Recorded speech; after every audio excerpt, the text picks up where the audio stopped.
Josh and Frankie. What a couple of dumb shits.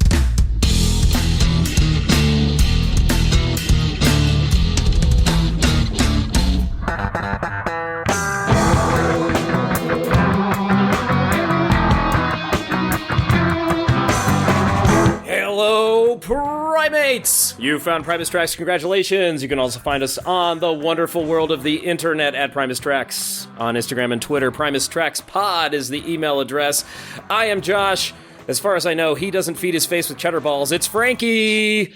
Hi, Josh. Oh, hey, loud and clear coming from Primus Tracks Towers. We also have another guest today. Today we're talking about Moron TV. I believe it's track 9 from Green Naugahyde.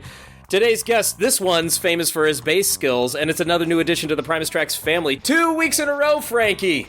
This time, I'm happy to welcome to the Primus Tracks family, Blas Perez. Welcome to Primus Tracks, man. Thanks, guys. Fun to be here. Hi, Blas.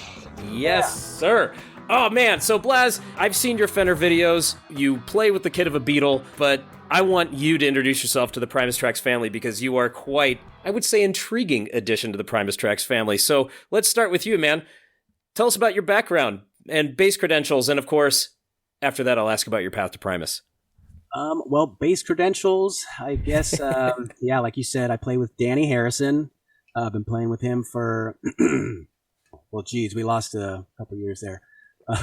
Right. So maybe like 4 or 5 years now I've been with Dhani. Yeah, done a couple tours with him, and you know, I also play in another band called Big Black Delta, which is kind of like an electronic kind of bass band. We'll be doing some shows, you know, coming up in a couple months. I think next month. I think we're doing some shows, and that's about it. That you know, as far as playing with people right now, that's Dhani Harrison, Big Black Delta. Nice, man. Did you start with the bass guitar, and did you start as a little guy and just plunk away and work away at it? How'd that work for you? Technically, I did start on guitar, but soon after, my brother was. I have 5 older brothers, and the brother that's like right up next to me, he's a drummer, and he's, I'd say, like 5 years older than me. He already had a drum set, and he had friends that played guitar, and he's like, hey, well, why don't you just get a bass? Because we don't know anybody who plays bass. To have Dad get you a bass, and you can play with us. And I was just like, oh, all right. So I asked my dad for a bass, and he got me one. Just started jamming like that, you know. And I really only dabbled at first, and then something happened where I just got obsessed with it. I think it was probably Iron Maiden. I really got into Iron Maiden. I would hear the term like, oh, I play by ear. And I remember I was like, what the hell is that? Is that trying it with Iron Maiden? And I was doing it. I was just like, holy shit, like I'm doing it. And it was just addicting, and I haven't stopped since. So.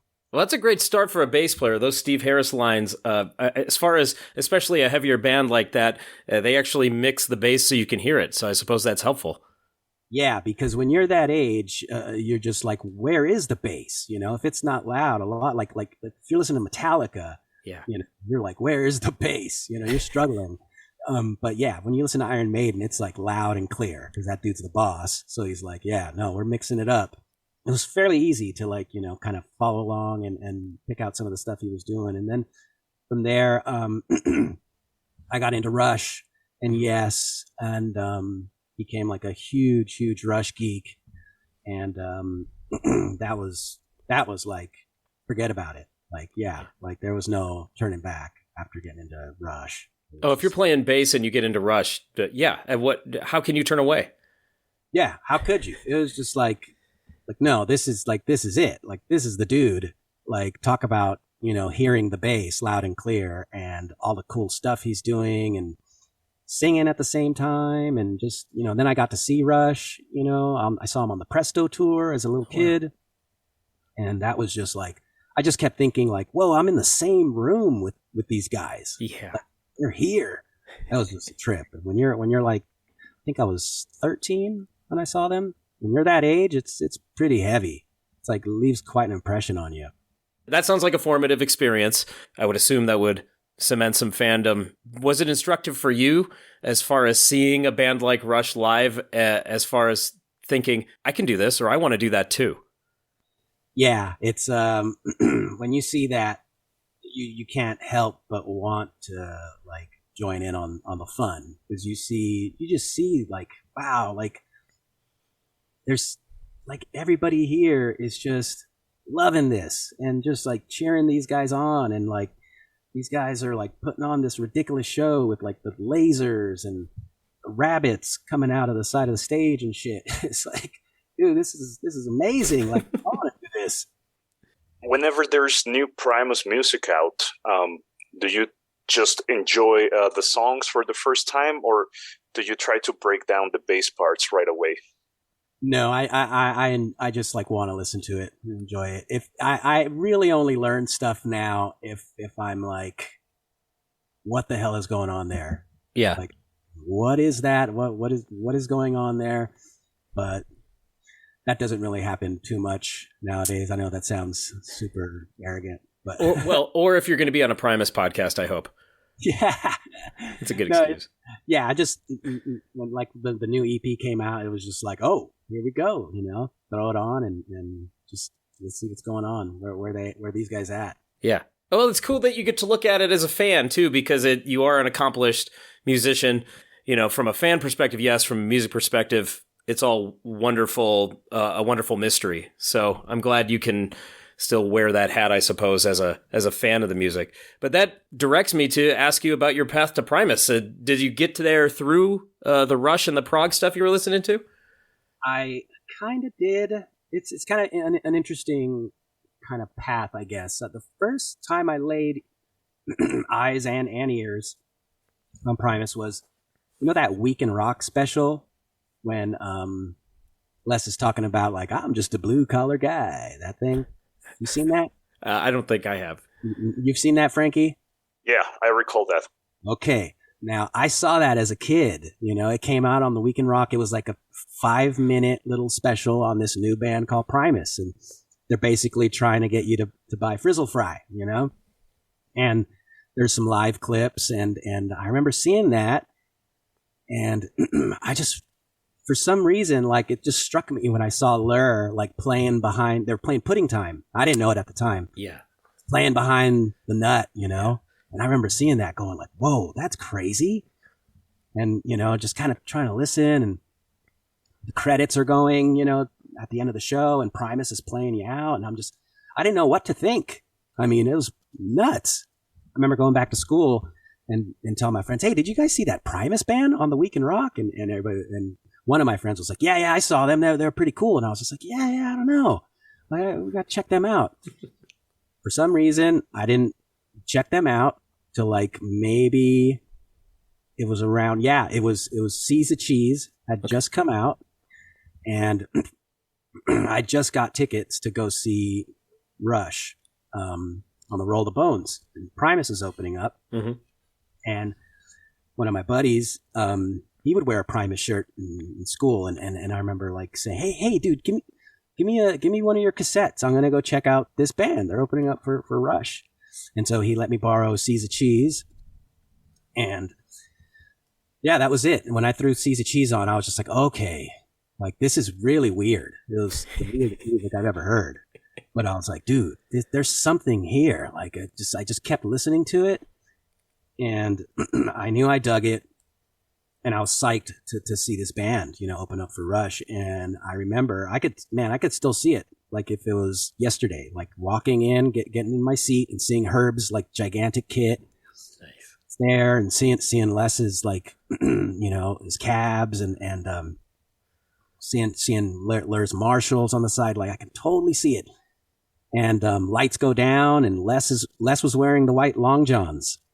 Yeah. He came out and he's got the braids, which that's my favorite, by the way. I always say braids Claypool is top for me. Braids Claypool, number one.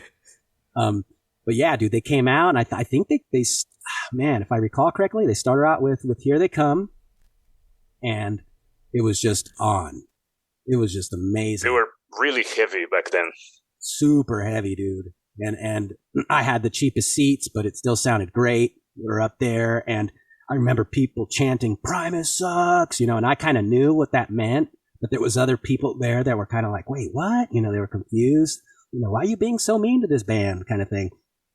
And Yeah, and then I remember that's when they did Kashmir, and that was hilarious because they like, you could tell they were kind of losing the crowd a little bit because I think they might have done Tweakers, and people are like, what the hell is that sound, Yeah. And they ripped into Kashmir and the place erupted. It was like, yeah. So I totally remember that. I was like, damn, dude, this is powerful stuff.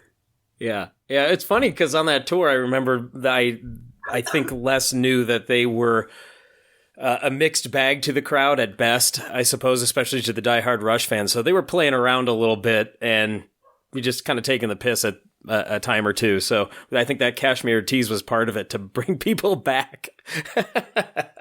Totally, dude. He knew, like, when he's like, okay, we're kind of losing them a little bit, and then like they just punched it and the place erupted. And it was just like, all right, we got them back, and put in time, and Jerry was my driver, and we're out of here. Yeah, dude, that was it. Like, just completely changed my life. Like, for me, there's like before Primus and after Primus. Like, after Primus, I just started listening to everything. Like, there was no like judgment or anything. I was just like, I want to find the weirdest stuff. I want to find just it was just so life-changing for me. It was amazing. Well, we had similar paths in that regard because that was the door for me. Primus was the door, and I walked through it, and the world of weird music was there, and much of it was connected to Primus. When I think about acts that came before them, with your Residents and your Rushes, which I thought Rush was weird enough. I was into it. But then there's just so much out there beyond that. And Primus was my gateway drug, I suppose, to weird music or obnoxious music that alienated my family for years and years. So you also have that bass guitar in your lap. So I want to ask you this. How did seeing Rush and then Primus essentially... let me ask that again. How did seeing Rush but also seeing Primus inform your bass playing as a young man? Well, it was cool because those two guys are completely different animals, and like I already knew what Geddy was kind of doing and trying to emulate him and stuff and his tone, and then comes Les, and it's like, what the, like, he's like strumming, doing this whole strumming thing, because I'm at that point, a lot of people were doing the slap and pop, as they were calling it. And I've seen that, but then it's like, well, this dude's not doing it like that. It doesn't sound like Flea, Yeah. It doesn't sound funky, he's not in a funk band, this guy, it's like, this sounds completely like Les Claypool. It sounds completely, it's an original thing. And, just learning now, it was just like, okay, now I got to learn like what this guy's doing with this whole right hand deal, the strumming and, popping the string and all this stuff. And it was just like so much action in the right hand where it was just so game changing. And it was awesome because it built up my rhythm chops, like just in general. And that hand-eye coordination, I'm sure, was fine-tuned by imitating that or trying out those bass lines, I imagine. Oh yeah, man. Yeah, for sure. It's just like, I remember getting Frizzle Fry like literally a couple days after that concert, and just, boom, it was on. I was just like, I'm going to learn everything off this record, and just, trying to it's like you're like squinting. You're like, I think he's doing this, I think this is what he's doing. Yeah. Just trying to make heads or tails of it. Yeah. And I think that informs your ear. And KO last week was talking about that to a degree, where he would get really crappy tabs off the internet and then figure the rest out by ear, find out what was wrong with those tabs, which was probably 90% of it. And maybe that helped fine tune his ear. And maybe that was working for you too. And I remember trying to learn things by ear, and it was mostly going, that's not right. And then not getting it right 97 times and then stumbling upon what was mostly right the 98th time. That's how it is, man. You're just like, It's ear training, Yeah, your ear is definitely guiding you. It's kind of, you're your own worst critic, and your ear's going like, nah, not yet, almost, don't give up. Well, it's very informative, and it definitely works out. Sounds like it worked for you. I mean, you're playing with a Beatle kid. Yeah, right on. Well, once again, thank you for being here. Thank you for telling us or giving us some background. It's really great that you're here to talk about Moron TV. And before we dive too far into it, I remember when we were talking about this record and I suggested Moron TV, you jumped at the chance. So in general, what are some of your thoughts on this track before we really get into the specifics? Well, what jumped out to me is definitely the groove. It's just that, just it's like it almost sounds like a Metallica riff, if you were just to like take it out of context. It's just like it's pretty like it's got that thrashy thing. It's like he's doing James Hetfield on his bass, if it was palm muted and like super distorted on a guitar, it would kind of sound like Metallica. And that's what got me right away. I was just like, oh dude, yeah, okay, like this is they're doing this, anytime they're like getting into something different and it's like got a sweet groove to it, I'm just like, I'm all in. And I love the way it starts too with that just, No, that pull off's so cool. Yeah. Like that's just like, it gets your attention right away. Yeah. As we often do when we introduce the weekly track, this time Moron TV, 4 minutes, 38 seconds. On the record, music is credited to Claypool, Lane, Lalonde, all three of them this time. We talk about live history, though. Frankie, it's time for your essay. Blas, get comfortable. All right, this is another Green Naugahyde track that was premiered in Indianapolis at the Murat Theater. And it remained in heavy rotation throughout 2011 all the way through 2014. You know that after the full album performances, some tracks did not come back into heavy rotation, but Moron TV is one of the tracks that stuck around.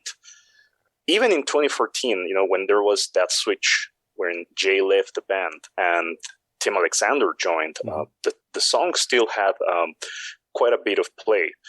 The same thing throughout 2015, and after that, it kind of started to become more scarce. There are some performances here and there throughout 2017 and 18.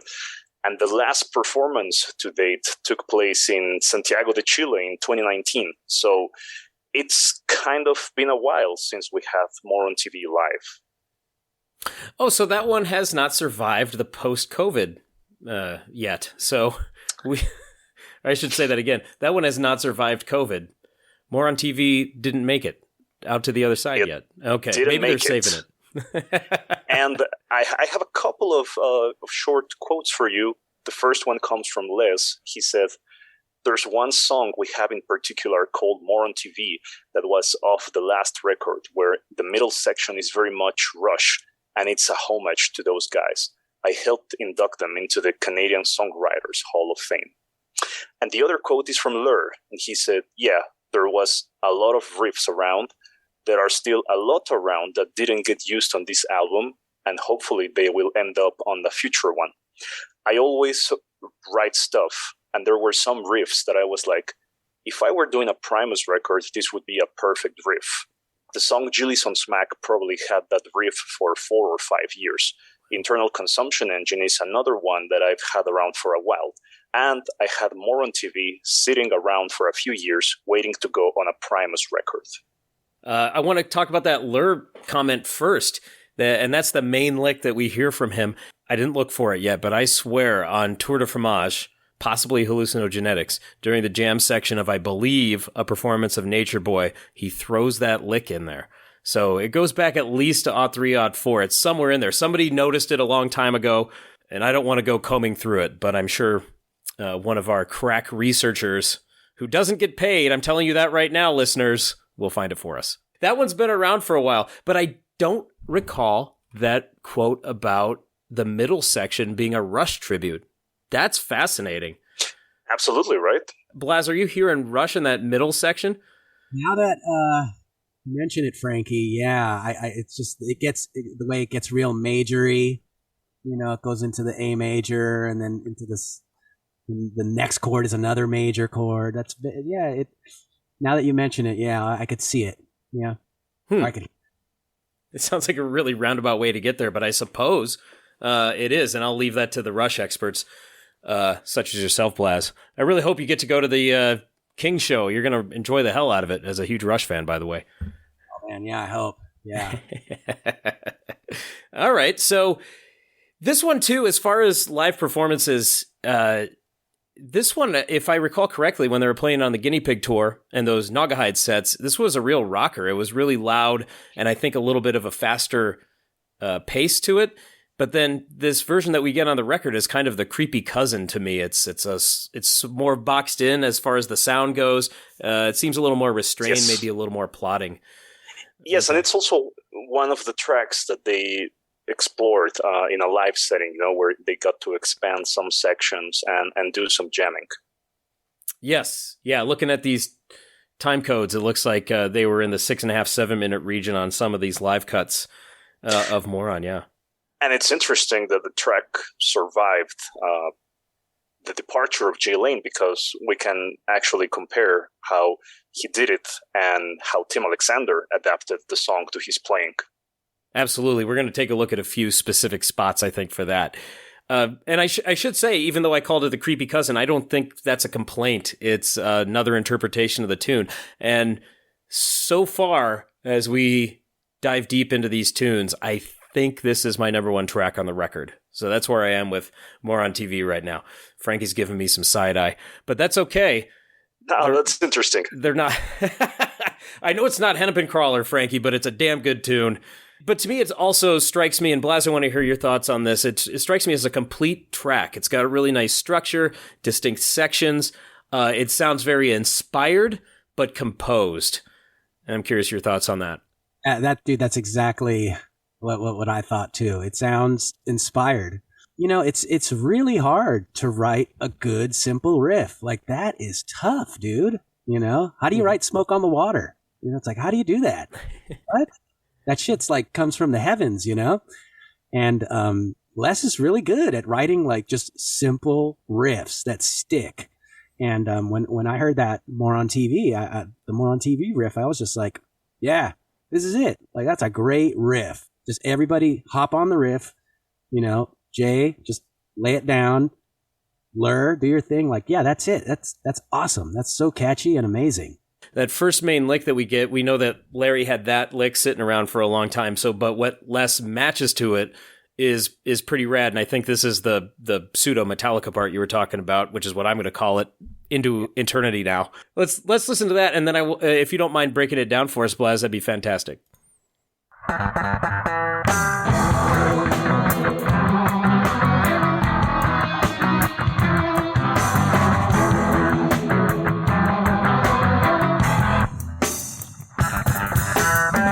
What a great way to start a track, man. Yeah, heavy. Okay, well, right off the bat there, he's like pulling off on the, it's an E minor kind of vibe, with some odds and ends, like Primus always does. So yeah, what we're hearing is just him pulling off on the G string. It's going from E to G, and he's just doing this. It's just such an aggressive thing to do on the G string, just that. And then just ripping right into the E minor kind of riff.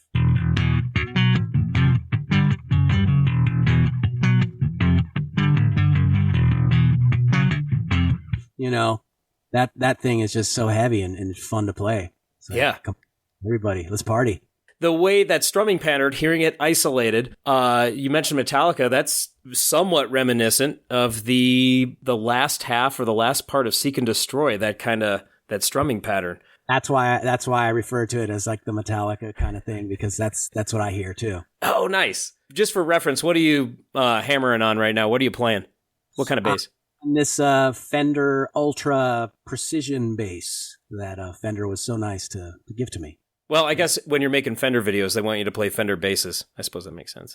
They're just like, hey, you want to do a video? I'm like, yeah. And they're like, here's a bass. And then they never ask for it back. Yeah, apologize later, right? Mm-hmm. Looks like you got a room full of them, actually. Good for you. Yeah, dude, I have to say no sometimes. Yeah, you only have so much space. Yeah, I don't want them in the garage, That chord strumming, it does sound nice and heavy.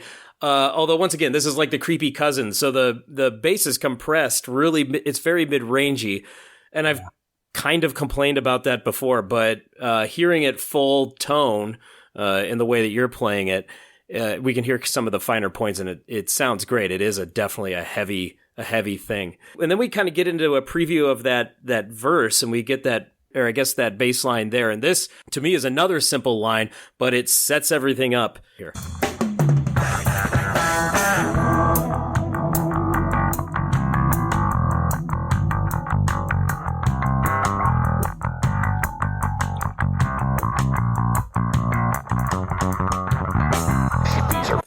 I really like, actually, that mid-range there because it sounds like a truffle hog sniffing around looking for some of those things underground. Love it. Definitely. I think they're just like, well, we got this heavy riff. Let's just do a variation on it. Let's bring it down. And it's almost like, they go into the whole reggae kind of vibe on it. And it's just another E minor sort of deal. Just to...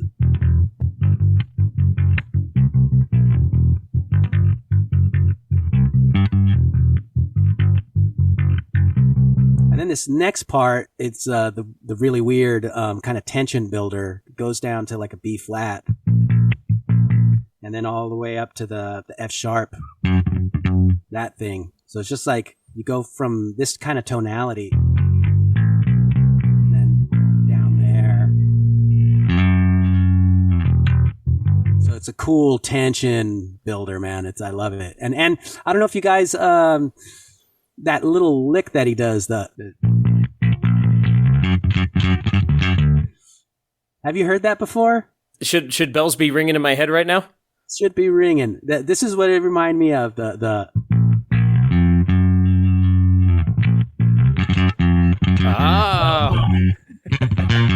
He does that. He does that lick quite a few times. I know he's done it another few times, but that's a total Claypoolism. Oh, a Claypoolism. I like that. We've been saying Claypoolian. I'm going to start using Claypoolism. That's a good one. Okay, So yeah, it does sound like it would fit right into Toys. So good call, man. I don't think I would have made that connection. Yeah, when I heard that, I was like, oh, there's one of those little twiddly dees that he does. It's kind of cool that it turns up in more than one track if you're listening closely. It's okay for musicians to repeat themselves to a degree or to have little darlings like that they'll sprinkle in here and there. Because Larry will go above the nut more than just on pudding time. He's done it here and there. It's a great little accent, and I suppose if you're listening closely, you can say, there's a Claypoolism, or there's a Lurism. Right, yeah. I remember Neil Peart talking about that in an interview, saying, like, there does have to be a little bit of, repeating yourself in order to kind of, like, get that stuck in people's brains that, like, this is what I do. This is my style. And I was just kind of like, oh, okay.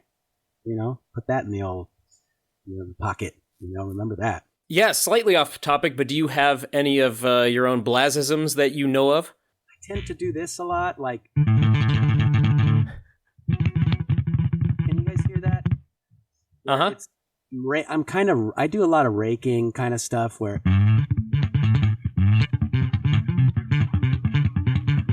that sort of thing. I guess. I mean, I'm sure there's a bunch of other stuff, but you put me on the spot here, Jeff. I know, man. Turning one's mind back on oneself can be a useful exercise, I suppose, especially in music, to know what you're doing and who you are as a musician. There's a lot of Frankieisms on this podcast that people love. So, Blasisms, Joshisms, we've all got our isms. Blas, you mentioned a moment ago. That reggae vibe, and I agree completely. And I believe some of that comes directly via what Lur is doing with the guitar during the verses, right? While Les is singing the verses. And that's something, that's a resource that Larry uses on a lot of Primus songs, actually. Right. Yeah, he's a skanker, that Lur. What I appreciate about the skanking this time around is he's matching some of the bass notes of that lick that you modeled for us. So if I play a few seconds and we just listen to Lur skanking, I think he's following Les's pattern. Face with cheddar balls as my brain cells start to pop. She licks her fingers, stares away. Her IQ slowly drops. I pry my eyes as best I can from that electric state. Oh, for sure. For sure, yeah. Josh, I want to highlight my favorite part. Can you please play 2 minutes 47 seconds? I can, because I marked it myself. Oh yeah, this part. I'm calling this part Funk City. I want to hear definitely both your guys' thoughts on this part here.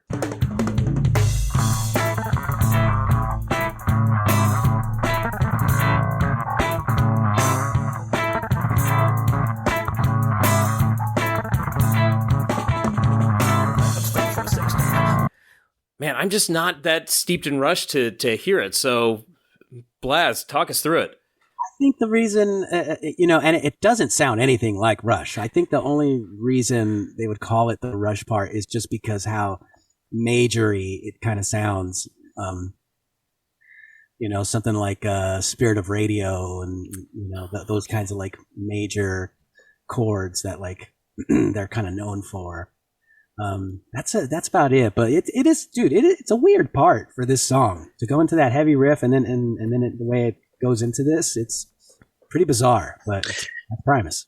Yeah, it's pretty interesting because, for example, with Eyes of the Squirrel and Gilly, the breakdown goes into like this dark territory, right? And Moron TV becomes very upbeat. It's like a whole different song during the breakdown. And Blas, you pointed out those major chords. It does sound much brighter coming out of that heavier section. And the other thing is, Jay is largely playing it straight, kind of a straight ahead rock beat when we have our main riff. And then the reason I called it Funk City is because you listen to Jay. I mean, just listen to what Jay's doing. He's playing Jay Lane things all of a sudden, and it's funky as all hell between that and the bass. So I'll play just a few measures of, and just listen to Jay here and listen to the horrible crimes he's committing against the hi-hat.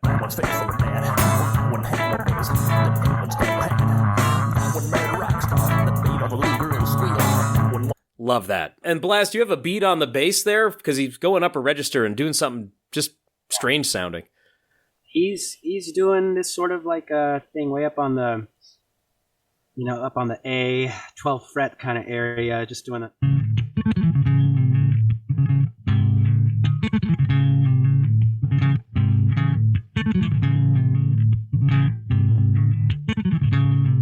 And then they go into that, which is a really cool change. They go into that chord. Yeah.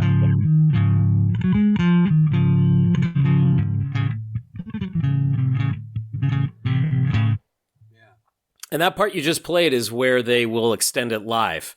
And so Les will kind of play that, I don't know, arpeggio or something. I don't know exactly what he's playing there. You do, Blas, but that's where he'll space it out some and give Larry space to solo. Right. I've seen that summer camp video with Herb playing, and the legendary summer camp video. Oh, I love that one, man. I love hearing Herb play this song. It feels so Herb. I'm Team Herb. I love that dude. I think it's definitely one of the best performances of Moron TV, and not just because it's professionally recorded footage, but I mean just the performance of the track itself is fantastic.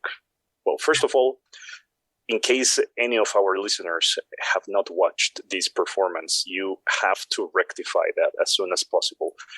Summer camp sessions, Primus performing Moron TV, 2014. First of all, it was directed by Jay Blakesberg, whom we talked to on the show before. And he did a really superb job. I mean, there are so many different angles. You get a lot of action from all three band members. Tim Alexander is playing this enormous white drum set, which is just really impressive.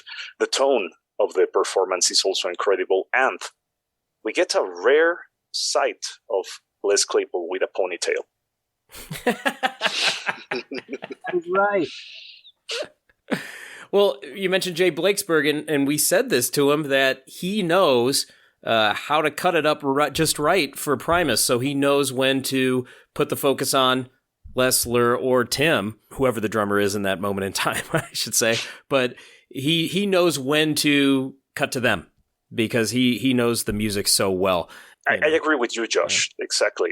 Jay knows the songs. He knows the band. It would be really amazing if he recorded a full show, for example. Wow, yeah.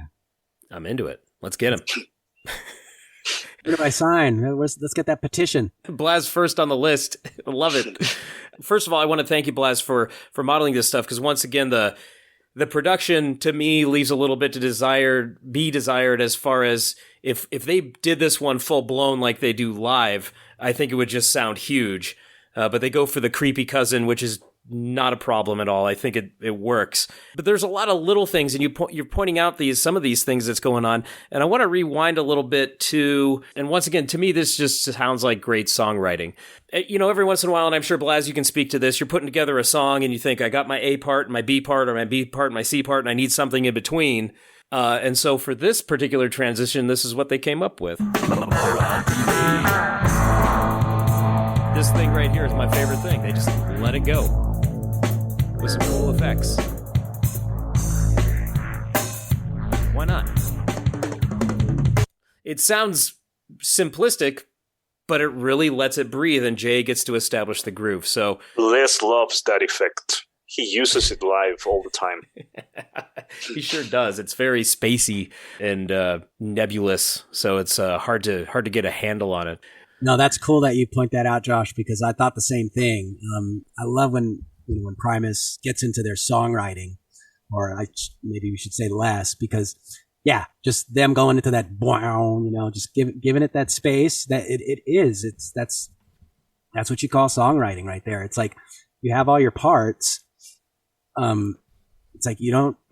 that's one of the things you want to do is you don't want to like, okay, let me write another part. Let me throw more stuff at you. It's like, well, you already have all these parts. Let's just, work with those. And that's pretty awesome right there. It's like, they're letting you know, it's like, okay, we're going into this other realm, and we're not going to hit you over the head with it. Just boom, you're in another room. Here you go. Get used to it.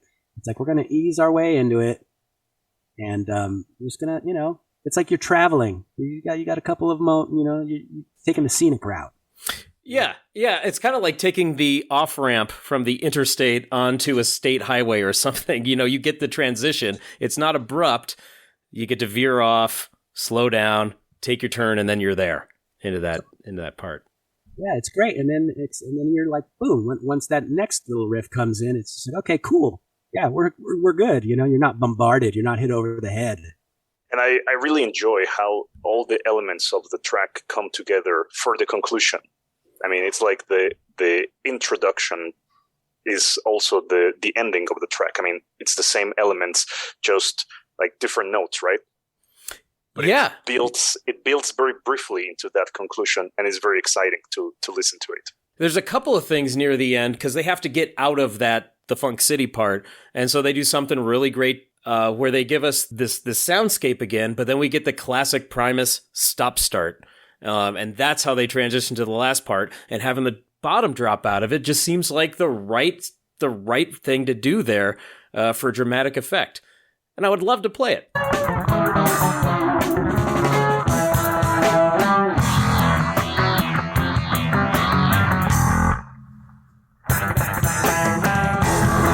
And we're back into it. That's just great songwriting right there. That's awesome. Love it. I always go back to my absolute favorite Primus track, which is You're the Parrot, which I will admit is messy. It doesn't have these kind of brilliant transitions, but it's still my absolute favorite Primus track. But I can appreciate to a very high degree, because I still believe this is my favorite track off of Green Naugahyde, that they can do this kind of thing, and it is so compelling and shows that when they take the time and the effort and the care to do it, they can structure some brilliant songs. I'm really into this one. Let's talk about Lure a little bit. I think this did originate with that riff, Frankie, that you had mentioned, and that's a killer riff. Now, he didn't have the Bubbletron at that point, but it sounds very Bubbletron-y to me, so he, of course, is the king of pedals and weird effects. He finds something that sounds really good for that lick. We talked about how Les is matching it with those chords underneath. Is that a Bubbletron you're holding up there, Blas? It's not a Bubbletron, but it's a vibrato. It's a vibrato pedal, and it sounds like I'm an absolute pedal fiend, so huge fan of the pedals. But it sounds like Lure's rocking the vibrato with some Univibe, maybe. It sounds like he's stacking a bunch of stuff just to make it wobble like that. Now, I was messing around because I ordered a Bubbletron and was lucky enough to get one. Nice. And I was just screwing around, and it actually made me get out my electric guitar because I said, well, I spent $200 on this thing. I better use it. So I'm just screwing around with the settings. I made a sound, and I thought, maybe this is the Moron TV one. And we were talking about just learning by ear, but I guess some of these things are just so ingrained in our heads. Well, for me, at least, it's these Primus songs that I think I was able to suss out that main lick just because I heard the sound that, I associated with his guitar on this track. Good call, Blas. I'm sure you've got it. Yeah, that's what it sounds like to me. It sounds like he's, going for the maximum wobble, and I think isn't that what a Bubbletron is? It's kind of like you've got phaser, you've got flange, you've got envelope filter. There's a couple other things you have to open it up to activate, but you've got all those settings, and of course you can. I think there's 4 different dials on there, so you can just mess with it to your heart's content. Yeah, so I think this was the precursor to that, where when Larry was just stacking stuff, and it sounds like vibrato, some phaser, some univibe, a bunch of stuff. I love the sound. And I should point out, I do think, and I've said this before, I think the production does limit the depth to which we get to hear it. I want to go back to that transition before the very end when they get back into the main riff, because Larry just hits some notes and we hear this sound, and it's panning a little bit, and it's definitely flanging. But I think with a more depth of sound, we'd hear more of what was going on there. Right here.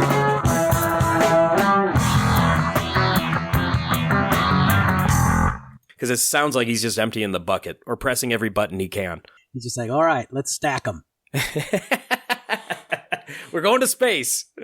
It's wonderful. So we talked about the skanking. He's given us a lot of little fills here and there, taking up space when need be.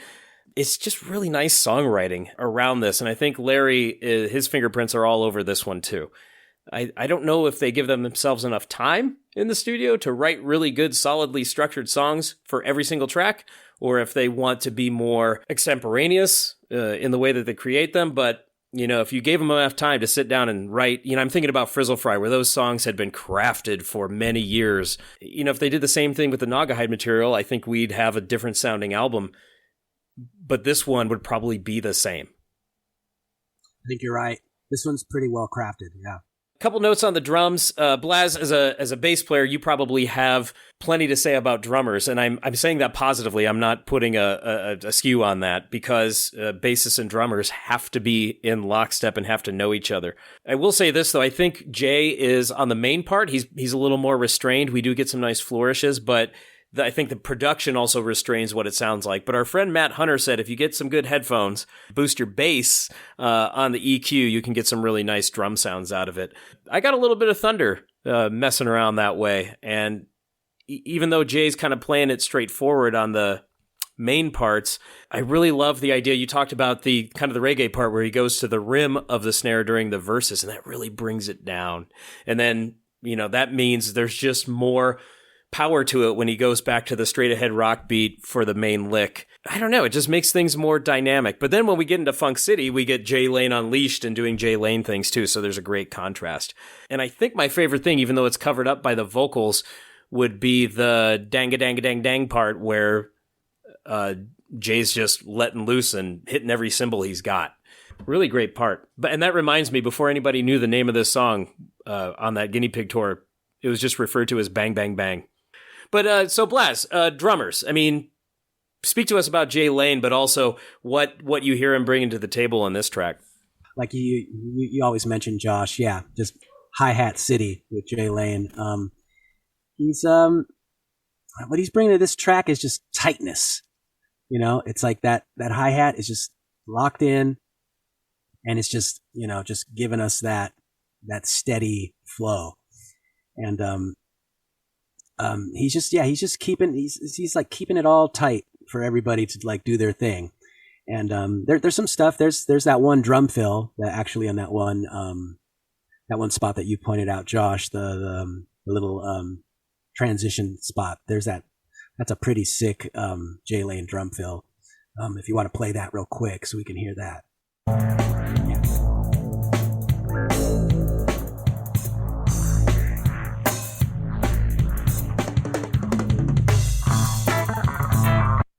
Oh, that's a good one. Yep, there it is, man. That's Jay, just being a beast. What when you're playing with drummers, what are you looking for as far as communication and rhythm and that sort of thing? And first and foremost is just steadiness. You want a drummer that's just sounds like they have fresh batteries. Like those batteries are fresh. They're not wavering. Like that's pretty much numero uno. And then I'm all about creativity, and that's why I love guys like Tim and Jay so much, because especially someone like Tim. The dude's just so outside of the box. He composes. He's not just playing beats, and that's what I love playing with drummers that are composers. They're like playing parts. They're writing things that they're feeling. They're listening to what you're doing, and they're vibing off that, and they're gonna write something off of that, and vice versa, and it just creates this like feedback of creativity.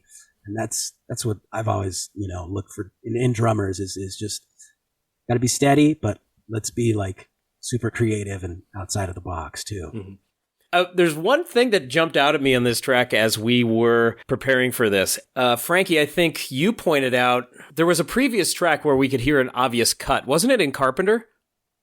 Yes, there's a click after the bridge. I think I heard an obvious Pro Tools cut or something in this one too, but it's only when I was listening on really nice headphones in a very quiet place and really concentrating on the tune. So I'm going to play about 10 seconds here. You tell me if you can hear the obvious cut. I'm going to play about 5 seconds before and after.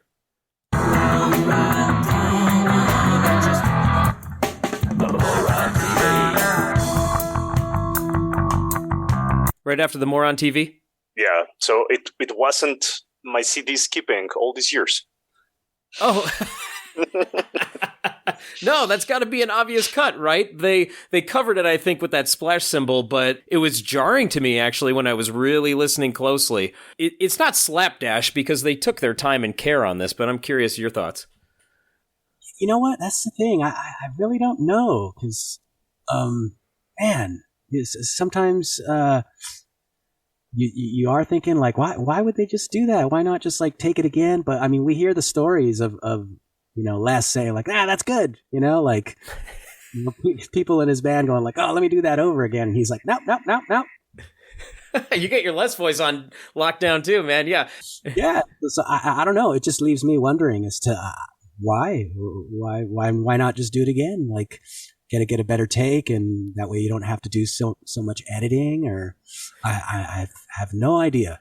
Well, I will say they covered it pretty well, because I'm pretty sure this is the first time I've noticed it, and it's been 11 years since this album came out, and I've listened to it plenty of times.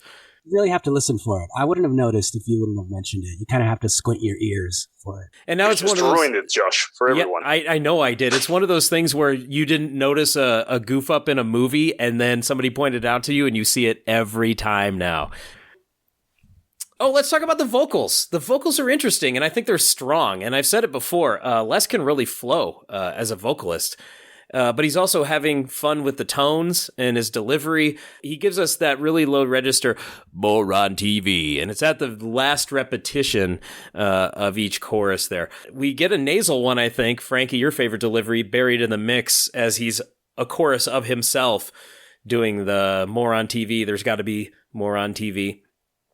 We get the bullet mic with the verses, but I also think he's given us a little bit of that vocal fry. I'm not a huge fan of vocal fry, especially on podcasts, but in music it can be used to great effect.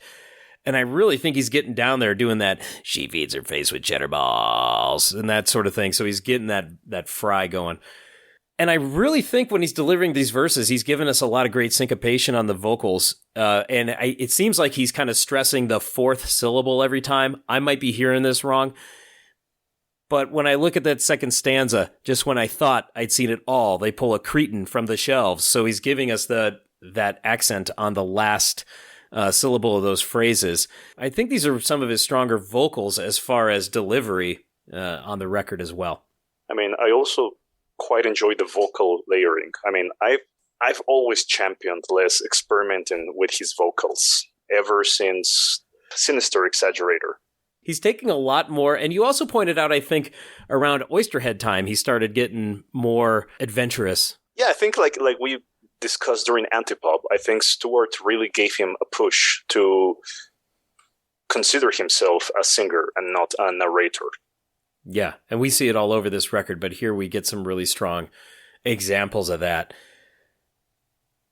As we discuss the lyrics here, I want to point to the Relics interview that Les did with his son Cage around the time of those NFTs coming out, among other things, and they did this whole interview around Tribute to Kings, this, that, and the other thing. Specifically from that interview is that Les, as a dad, and it's great that we're recording this on Father's Day, he kind of controlled the programming for his kids as far as their screens. He must have been pretty concerned about the TV not raising them, for one, but also making sure that what they saw was acceptable. The title of this tune says it all. There's plenty of morons on TV, and most of it is pretty debasing and not at all edifying or uplifting. So I recall him saying, I only really let my kids watch classic movies and classic TV shows. Because I think around this time when he's writing these lyrics, they're teenagers. He's very careful about the programming that they see, and I think that's to his credit. I think parents should be really careful about what their kids are seeing. This must have been a real concern for him. But I also love, to me, there's a bit of irony with placing Moron TV, in which he just rails against all the crapola on TV right after Lee Van Cleef, in which he, I guess, waxes nostalgic about some of his favorite movies when he was a kid. And you can be damn sure that a lot of those Westerns and movies that he was watching when he was a kid were probably maligned by the adults as the time as being trash. So, because there's a generational thing too, right? The grown-ups want to protect their kids, or they say, wow, that's going way too far. It wasn't like that when I was a kid. But with the lyrics, we get these really long couplets in the verses, in contrast with very short lines in the chorus. More on TV. There's got to be more on TV than just more on TV. That's your chorus. Yeah. Once again, I want to know. Yeah. I want to know what you think, Josh, because what I noticed from those lyrics is that, I mean, the first verse actually has a repetition of "she feeds her face with cheddar balls." So it's like Les really wanted to emphasize that fact. And the second verse, it's, I mean, compared to the first one, it's actually pretty poetic. I mean, there are some very complicated sentences there. A pustule gutter troll. Mm-hmm. Fill our coffers full of gold. I mean, that's quite elaborate. As you mentioned, the chorus is quite simple. I actually recall some contemporary reviews when the album came out that criticized the pun in the chorus, but I always found it pretty charming, to be honest. And the final verse, I mean, during the bridge, before we reach the final set of choruses, that one I think is reminiscent of what he did on Eyes of the Squirrel, where he's just grabbing from all over the place regarding pop culture. I mean, mm-hmm. We could speculate about what he's talking about, but in reality, it could be many different people at the same time. We can definitely go down the list of that grab bag here, for sure. But I do want to point to those first two verses. We do get some really great descriptive language. And I'm glad you pointed out the repetition of "she feeds her face with cheddar balls," because I think what he's doing is equating stuffing your face with food while you're watching TV to what's happening up here in your brain as you're watching TV. It's being stuffed with junk. She feeds her face with cheddar balls as my brain cells start to pop. There it is right there. I'm losing I'm losing brain cells watching this. She licks her fingers, stares away, her IQ slowly drops, so there's that comparison again. I pry my eyes as best I can from the big electric stain. There's that descriptive and metaphorical language, big electric stain. He could just say, I'm trying not to look at the screen. But he calls it a big electric stain and gets a really nice rhyme out of it when he finishes with, she feeds her face with cheddar balls and stuffs more nonsense to her brain.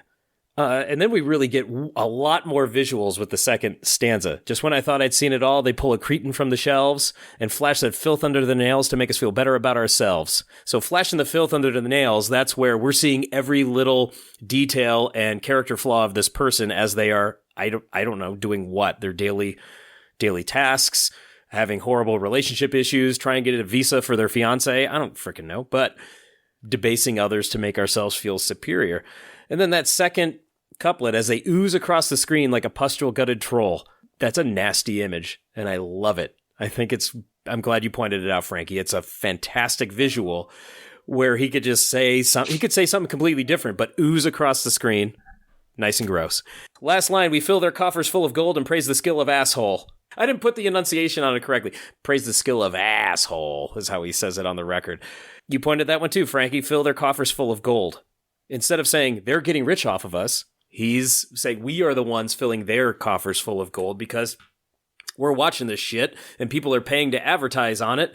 I love that line, praise the skill of asshole. We're holding up these people as if they are worthy of it. And then contrast that with Moron TV, the pun. And I think it's an all right pun. It's a little obvious, but once again, it's Father's Day, so let's call it a dad joke. Well, let's look at the Funk City part. You guys can fill in the blank. You can name the person. I love the repetition of that one. He doesn't give names, so he leaves it somewhat ambiguous, but we can probably name who they are. Oh, interesting. Okay, let's see what comes to our minds. Yeah, so put your brain back in 2010. That one's famous for a sex tape. Who would that be? Paris Hilton. That's one possibility. I was thinking, what's-her-face Kardashian, but maybe the timing's Kim off Kardashian? That could be it. The second one, that one's famous for her dad. Kim Kardashian. All of these are Kardashians. I would say Kardashian, yeah. Okay. I wouldn't say no, but my mind went to Miley Cyrus. Oh, good point. Yep. I think that's around the time of Hannah Montana and that daughter, Billy Ray Cyrus. So she had a leg up. That one had more babies than anyone's ever had. He's already taken he already took a dig at this lady on the record. Fourth one, that one married a rock star that made all the little girls squeal. 2010. Eddie Brickell, the wife of Paul Simon. Oh, Edie Brickell. Yeah. Let's go with it. You guys know more than me. The last one, that one wants to be president because she's got Moron appeal. That's got to be Sarah Palin, right? Given Les's politics and history, yes. Although some people might argue it's Hillary Clinton. Good point. No, I would say that he's referring to Sarah Palin, and it's and because of the Moron appeal part, he's already taken digs at her lyrically in his own chronology on the Fungi and Foe Red record, State Girl. Exactly. So it's quite naked anymore that their ambitions are to win elections. That's the whole point of political parties. So when they create their presidential tickets, what they're trying to do is utilize or exploit as many demographics as they can. Choosing a female running mate now is actually strategy as opposed to, it's so fucking cynical. It's like all based on strategy and demographics as opposed to the best person for the job. You're never going to get the best person for the job nominated by these major political parties. It's awful. Just that line, she's got Moron appeal. There's a reason he put that in there. They're trying to appeal to a certain demographic to get their vote. That's all I'm going to say about it before I get too angry. He's making a very insightful comment in just a few words there, which I find satisfying. That's like appealing to the masses, right? And that's, the lowest common denominator. You often hear that or base language or a baseline appeal. That's code for get the dumb people to get on your side. I know I'm not being kind when I say that, but it's just get the unwashed masses to vote for you. Unfortunately, that's how a lot of politicians view their voters, as just this faceless mass of people that they're just trying to manipulate. But you're absolutely right, Blas. That's where it's going. I do have a grammar Nazi note, and I apologize for this ahead of time, but when I was reading the lyrics as printed in the booklet, he's got that one had more babies than anyone's ever had, THEN. Oops. It should be than, the preposition THAN. It's a common... Now, I teach 6th grade. That's a common mistake for 6th graders. It's also a common mistake for adults. Unforgivable. That's all I've got on Moron TV. Any final thoughts on the track, guys, before we look at some live cuts? I think you summed it up, Josh. I try to do that every week. And I'm looking forward to these live cuts because, as I've said on this podcast, I don't listen to a lot of live Primus. But this one I know is a really strong live track. So, Frankie, looks like our first one, you have us listening to something from the Guinea Pig Tour. Cool. What's the place, Josh? It doesn't say. Oh, it's a secret. All right. Let's hear it. This is Primus at a secret location in 2011.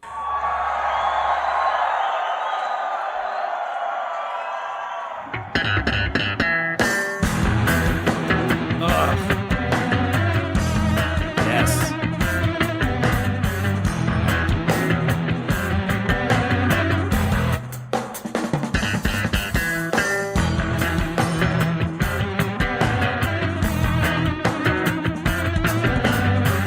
Nice fill.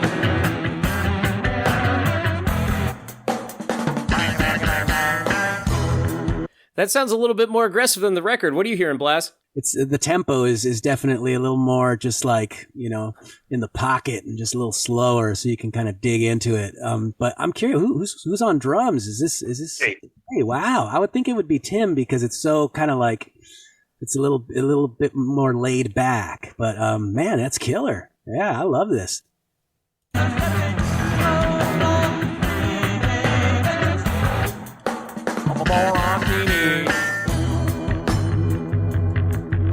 Yeah, this is where they're going to stretch a little.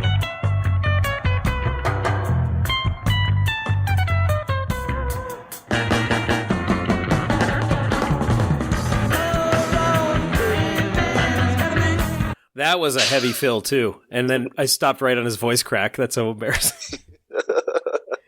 So that's not the stretch out part. I was faked out by that, but I love that transition, and I didn't point to that on the studio version, but that's one of my favorite moments, too, where they do that unison riff. That sounds great. Yeah, it's awesome. It's a cool recording for sure. Your last note says 4:30 up to 6 minutes for Lure leading to outro. Oh, awesome. Lure, you can lead me anywhere. This is the stretched out part.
Mother of God, that's awesome. You don't get that in the record.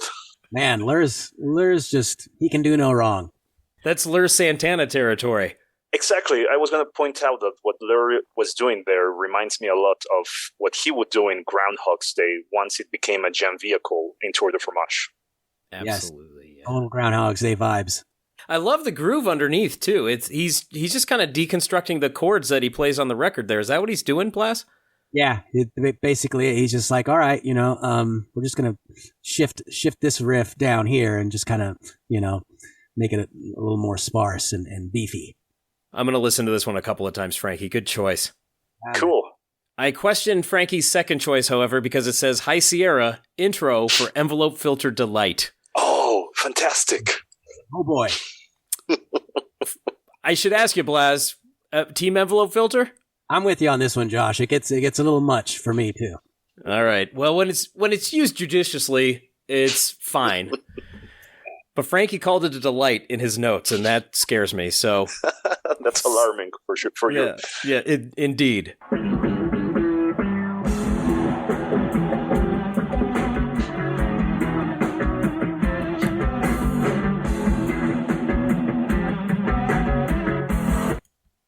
Pass. Just right off the bat, man. I'm stepping on this sucker tonight. It didn't. I don't hear it enhancing that really cool riff. Unfortunately, it just that didn't work for me. Yeah, I agree, Josh. All right, our next one is San Francisco 2012 Great American Music Hall. Is this January 1st then? Because Anthony and I had this discussion that Great American Music Hall was not New Year's Eve. I think it was January 1st or 2nd, 2012 to start the year. Great American Music Hall, San Francisco, January 1st, 2012. You're absolutely right. Nailed it. Woo! Yes, indeed. That is, I think I'm at about 6% success rate naming show dates. That's an improvement over the life of this podcast, though. Little Funk City.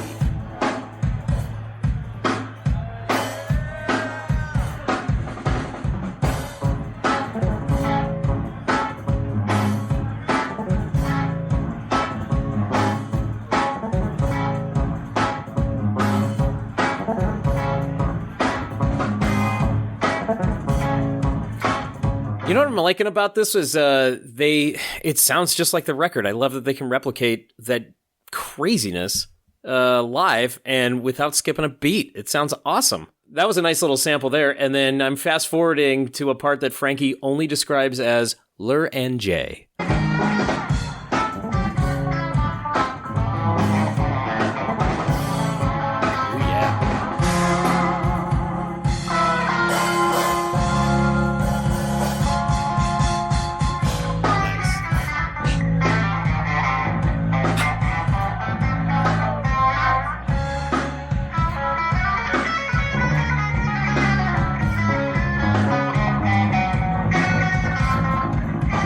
Last final. Here's what I think I'm hearing, and I want to hear from you as a musician, not me as a musician. I think I hear Lur and Jay waiting for a cue from Les to transition, and he's not giving it to them. He's just kind of giving them those whole notes. And so Jay is filling the space and continuing, and Lur's continuing, and then Les finally rejoins, and then they can actually go to him for the cue, because he's always the guy that calls it back or brings it back. Yeah, that's kind of what I hear too, is when Les gives those big whole notes, it's kind of like him signaling, like, fill it up, guys, like, do your thing, I'm giving you the space. And then when he comes back with the busier playing, that's when it's like, okay, we're transitioning. I thought I heard Jay like 3 times try to transition to the next section, but Les wasn't giving him anything, so they just kept going. Yeah, he's like, nope, keep going, not done. That is a funny part, Frankie. That's a good pull. Glad you enjoyed these selections. Absolutely. Well, we've got one more. This is Brooklyn 2017, so now we have Tim Alexander on drums. Oh, let's compare. And I'm going to be listening for the drums, even though Frankie's note says Lur, so my ears will be divided. Anytime you put Lur on a note, I'm going to listen to Lur, but we should definitely listen to samples of Tim's drumming as well.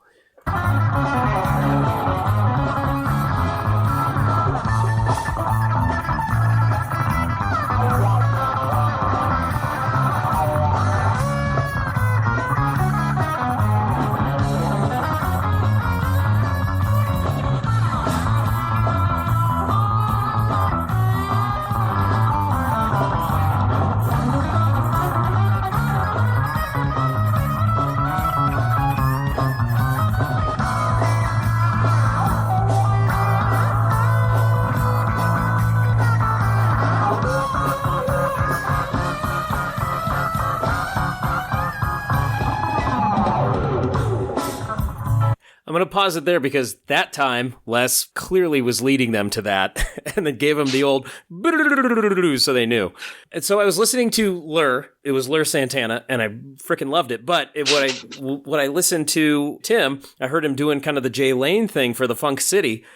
Every drummer has a different voice, right? You're all going to have different voicings. So Herb's voicings on the Funk City part are definitely different. But then as they're moving towards the end, he opens it more up and goes to the standard rock beat, and that's Tim Alexander. I can hear Gorilla. him there. Gorilla, yeah. Tim has there's a seriousness to his playing, which I've always loved, the juxtaposition between Les and Tim. That chemistry is amazing because it's like, you have this serious guy behind the kit, and it comes off that way. Like, like, this is what I play. These are my parts. I'm serious about this. And Les is playing, it comes off a little more playful, and that chemistry is awesome. and you can definitely hear it on that little cut there. Yeah, that's a great point about how their personalities come through the way that they play. Frankie, nice live cuts, man. Well, I should say this. Moron TV, we're pulling the plug because you've been tracked. Next time, Frankie, let's take a ride with the Green Ranger. Try not to lose the plot, Josh. I'm known for it.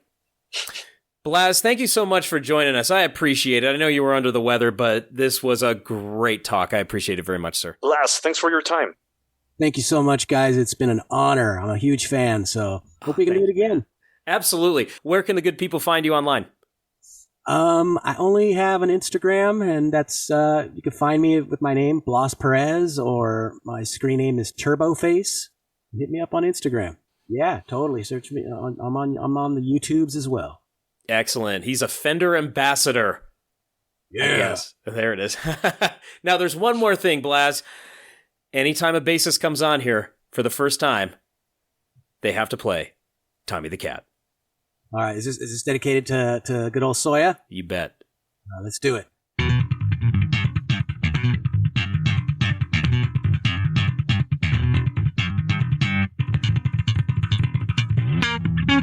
All right, that's what I got. Oh, yeah! Nice.